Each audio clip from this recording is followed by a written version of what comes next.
You can always spot those alpha males who are intimidated by strong, independent thinking women, because they're the tough guys who won't let a woman speak for more than 4 seconds while conversing with them. If you're in a debate with somebody and you can't let that person get their thought out without stepping all over them, you're intimidated by them, champ.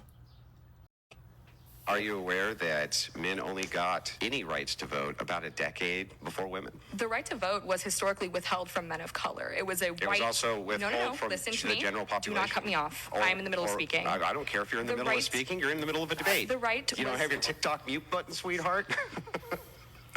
I will not be speaking anymore until you have a conversation with him. Well, you button. I did not go to school for 4 years and build a platform to be talked to like this, so I will be walking away from the microphone right now, and I would encourage you to get your guest under control. I'm going to take 2 minutes, so you can ask him questions if you'd like, and I will be right back. Because you run the show? I just won't be back. And I don't give a what do I care? I'm here to have a debate, not listen to your whining. Do you want to have a debate or not? I'm not going to be talked to like this. Well, so. Do you want to just take a little 2-minute breather? This is feminism? You're the strong woman? You're the strong woman? Really? Ooh, strong woman. I will not be talked to. Like what? What did I even say? I will not be talked to like that. Yeah, you will. What are you talking about? It's a debate. Well, if it's a debate, asshole, then let the other person speak. Keep in mind, this is the guy that thinks that men and women who are married should just vote together as a household. They shouldn't be able to have their individual votes.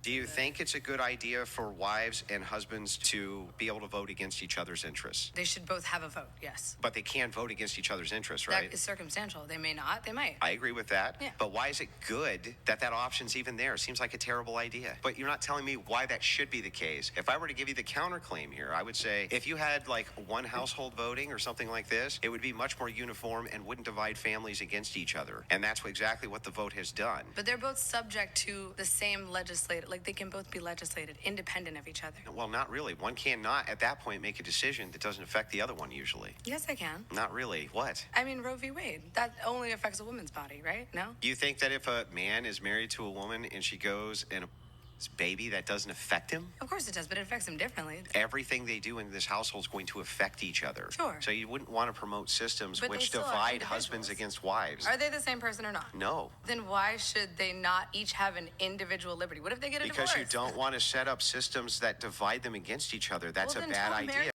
That's right. You heard that correctly. That bucket of human piss thinks that giving a man and a woman who are married to each other the right to vote at the same time is a bad idea. It just should be done by the household. And I guarantee you, if you nailed this bucket of shit down even further, he would tell you that it should be the man's vote that counts, not the woman's. He's a misogynistic piece of shit.